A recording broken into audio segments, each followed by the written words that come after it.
I mentioned my hand to say that this hand is not going to be quite so active in communication as it normally it is. You know what I'm saying? You know. Hi friends, I hope you're having a productive day today, and if I am by any means taking away from that productivity, go do your work, dude. Go do your video project for the donut shop that you've been procrastinating on for 3.5 years. I know, I watch your Wonder List, and it's been on there and you haven't done anything with it. So I'm like, hey, what the heck, man? Now you're over here watching this. You need to do this because you don't even have a house. You're in a field right now. How are you watching me? You're in a field. You're in a field. If you're not procrastinating, I'm glad you're here. And today I want to talk about street photography like normal. But first, I have to tell you about my hand laceration. Ah! I have 11 stitches in my hand right now. It's a pretty gnarly cut. It goes all the way around back. So as far as communication goes, this hand's gonna be at about 50% today. And I'm sorry you guys have to deal with that limitation, but it's not every day you get to have 11 stitches in your hand. This is great. If you wanna learn more about how I got my 11 stitches, you can click here. This is the video explaining it. So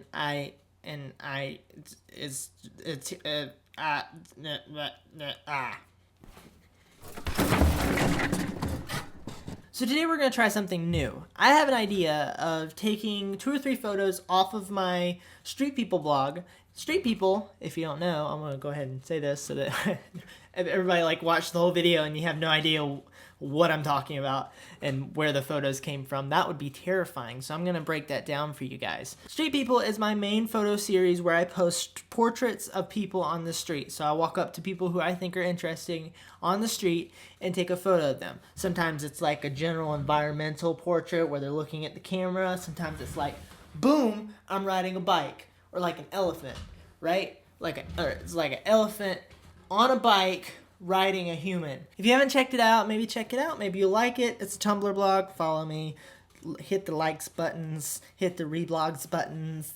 Share me on Pinterest. Share me on MySpace. Put it on a section in Reddit that has nothing to do with photography. Whatever you want to do. Now, before I jump in, I will say that maybe you will like my photography and maybe you won't. And that's okay if you don't. That's fine. I just hate you with everything in me. But regardless of if you do or don't, I hope that you can take something from the video today. And if you do, let me know.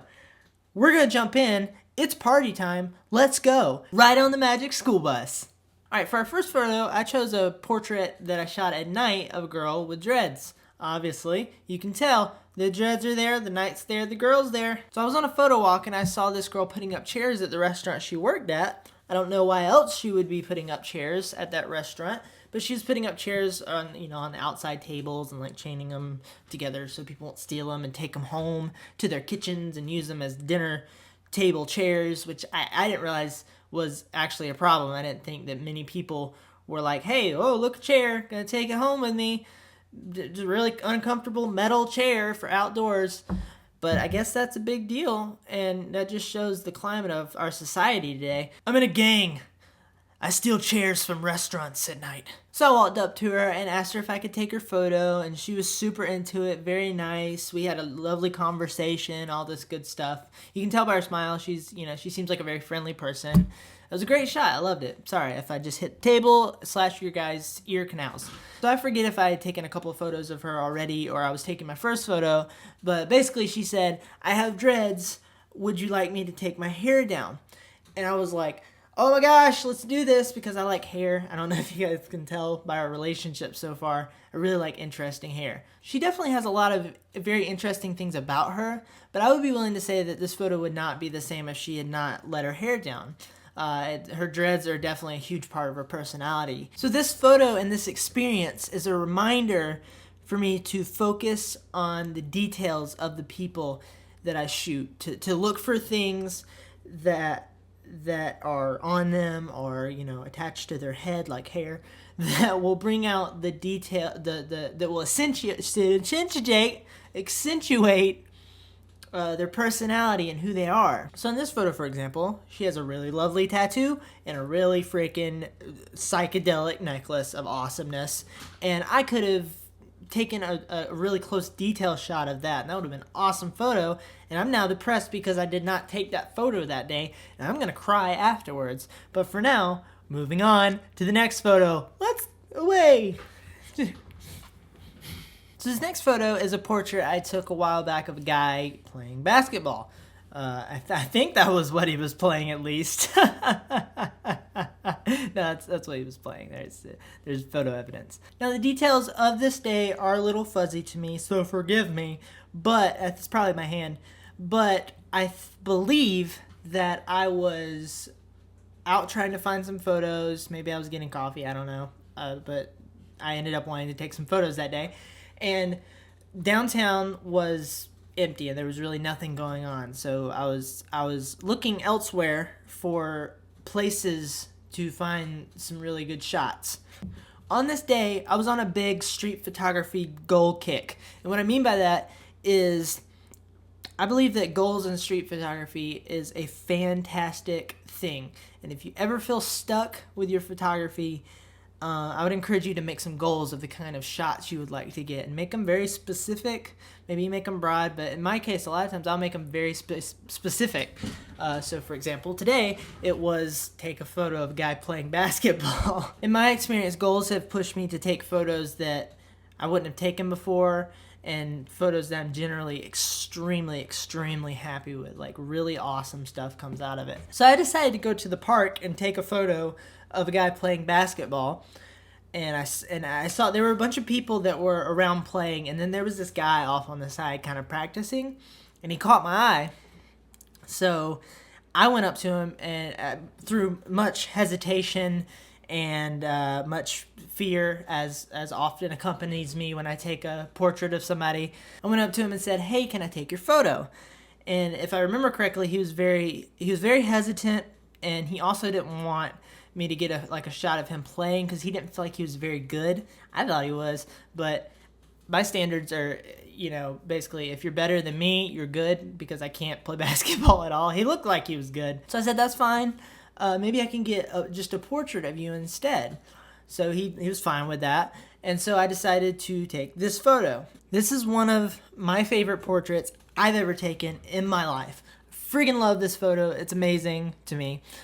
I love the way it's composed. I love the basketball goal in the top left corner, him in the bottom right corner. I love his facial expression. It was very natural. I'm pretty sure I told him, like I normally do, you don't have to smile, just do whatever's natural for you. I love his facial expression. I love everything about this photo, the lighting. Anytime I get a good backlit photo, I'm normally in love with it. I feel like it's a strong image. But what is interesting about this photo is when I posted it, in comparison to a lot of my other photos that I've been posting, I didn't get a lot of activity on this photo, which befuddled me because I'm going, I love this is freaking amazing, the best photo of all time, blah, blah, blah.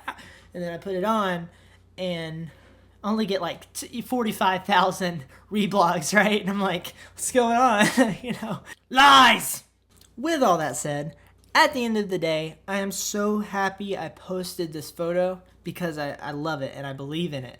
And I think it's strong. If you believe in a photo, share it regardless of the activity that it gets. I think it's beneficial to pay attention to what kinds of photos get more attention. So for example, for me, like skater photos get a lot of attention on my blog, and firefighter photos get a lot of attention on my blog. If you get a firefighter on a skateboard, you're on CNN, straight up. Like 45 seconds, they're calling you Dan Rather. He's not on CNN, is he? I don't know. Is he on CNN? Fox? Who is Dan Rather? Where am I? Share what you believe in, regardless of what people think. On to photo number 3, shall we? Okay, so this is an exciting and exuberating photo of a guy sitting in a restaurant. I like his hat, I like the framing, I like the lighting, I like his ear, I like his leg hair. This is a photo that really shows off the beauty of human communication. And what I mean by that is I took this photo completely through nonverbal communication. And a lot of street photographers will get a photo like this without even talking to the person. So they just take the photo without asking. And that's awesome. I believe in that, but that's just not my approach. I like to engage and hug and tell ghost stories and eat wheat thins. Best friends forever. So the story of this photo is I was on a photo walk and I was walking by this restaurant, and it has these really nice ceiling to floor like windows, and you can see inside, and it provides for a really cool perspective, I think. He was sitting inside being all introverted and enjoying his audible audiobooks. I don't know what he was listening to.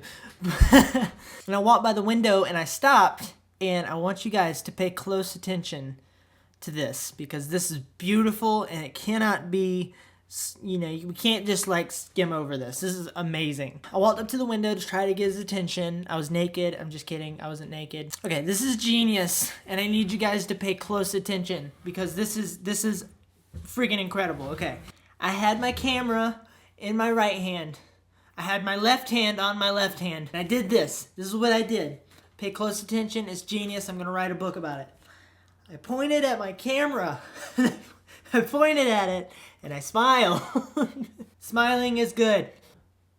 Hey, can I take your photo? He saw my genius hand/facial gestures and was cool with it. He was like, yeah, do whatever you want. I forget what he did, but it wasn't like, he didn't say that because we couldn't hear each other, remember? We gotta stay in the scene here. So I go to take his photo, but the complication comes up. I needed him to do what you see here in the photo.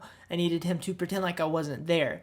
And there's this like second of confusion where he doesn't know what to do. He's like, do you want me to like model? Like, do you want me to take my pants off? Or what's going on here, you know? So I had to very quickly come up with a solution to this problem.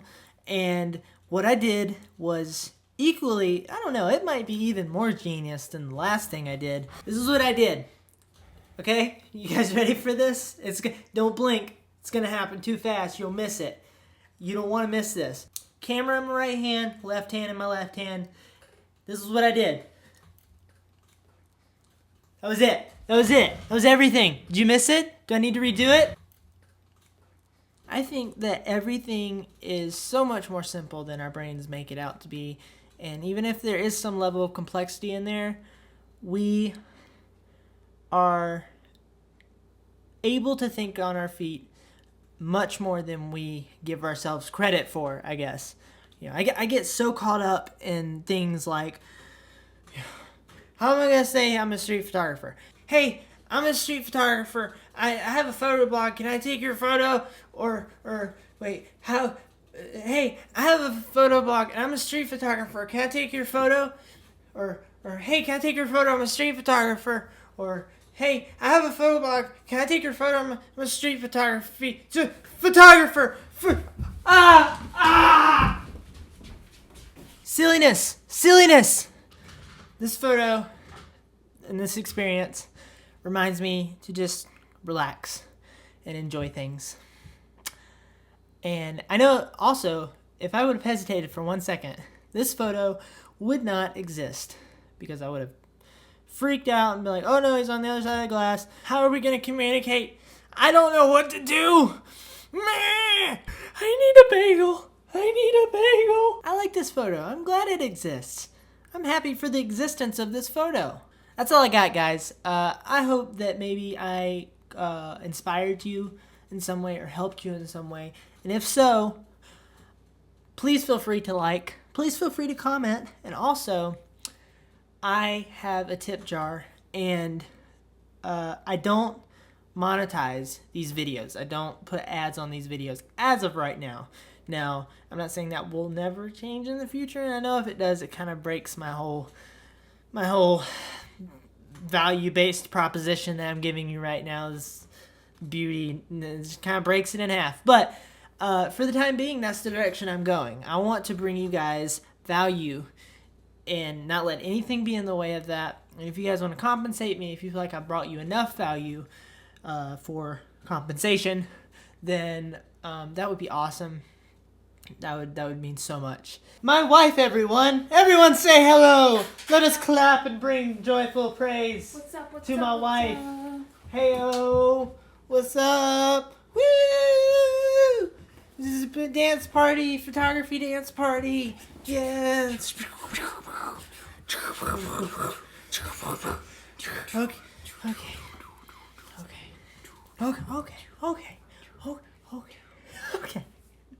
Okay.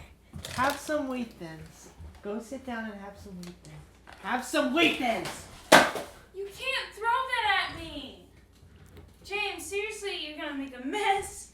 That was absolutely ridiculous. Either way, thanks for watching. You guys have a lovely day. Thanks for dealing with my handicapped stitched hand. Go create awesome art, change the world. Bye, friends.